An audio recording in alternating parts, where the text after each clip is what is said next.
In an alarming update entailing Assam, a major oil pipeline burst was reported today from near the Makum-Betjan road bypass under Tinsukia district of Assam.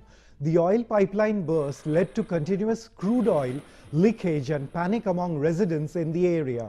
The pipeline belonging to Oil India Limited ruptured through the fields, causing oil to spread across the area. Upon noticing the spill, local residents immediately alerted Oil India officials. In response, a team of oil officials rushed to the site and began emergency repair work to contain the leakage. However, the incident has sparked criticism from the local residents in the area who blame the company for inadequate safety measures. The locals allege that the pipeline was laid only 1 foot below the ground, making it vulnerable to damage. According to the local residents in the area, if the pipeline had been buried at least 5 feet deep, the rupture could have been avoided.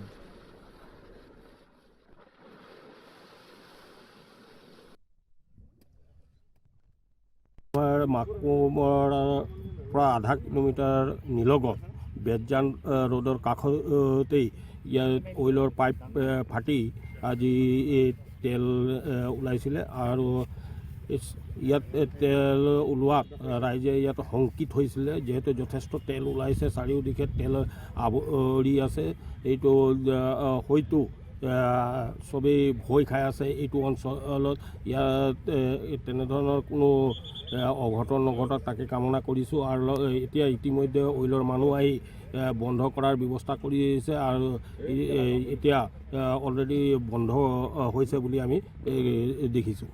নিশ্চয় নিশ্চয় যি অইলৰ pipeline বহাইছিলে আৰু oil কৰ্তৃপক্ষক সেই সময়তে আমি আপত্তি জনাইছিলোঁ যাতে কমেও পাইপলাইনটো 5 ফুটৰ তলত বহোৱাৰ ব্যৱস্থা কৰিব লাগে, কিন্তু সেই সময়ত কোনো ধৰণৰ গুৰুত্ব নিদিয়াকৈ যিসকল কণ্ট্ৰেক্টাৰ ইয়াত কাম কৰিছিলে তেখেতসকলে 1 ফুটৰ তলতেই এই পাইপডাল লৈ যোৱাৰ কাৰণে আজি এনেধৰণৰ ঘটনা ঘটিব পালে আৰু যথেষ্ট এনেকুৱা পথাৰৰ মাজত জগা আছে য'ত নেকি পাইপটো ওপৰতেই আছে কিন্তু কোনো ধৰণৰ তাৰ ব্যৱস্থা নাই যে তাত যদি গাড়ী এখনো যায় হয়তো ফুটাৰ সম্ভাৱনা থাকিব তেনেকুৱা এটা অৱস্থা হৈ আছে। তো গতিকে আমি আহ্বান জনাইছোঁ অইল কৰ্তৃপক্ষক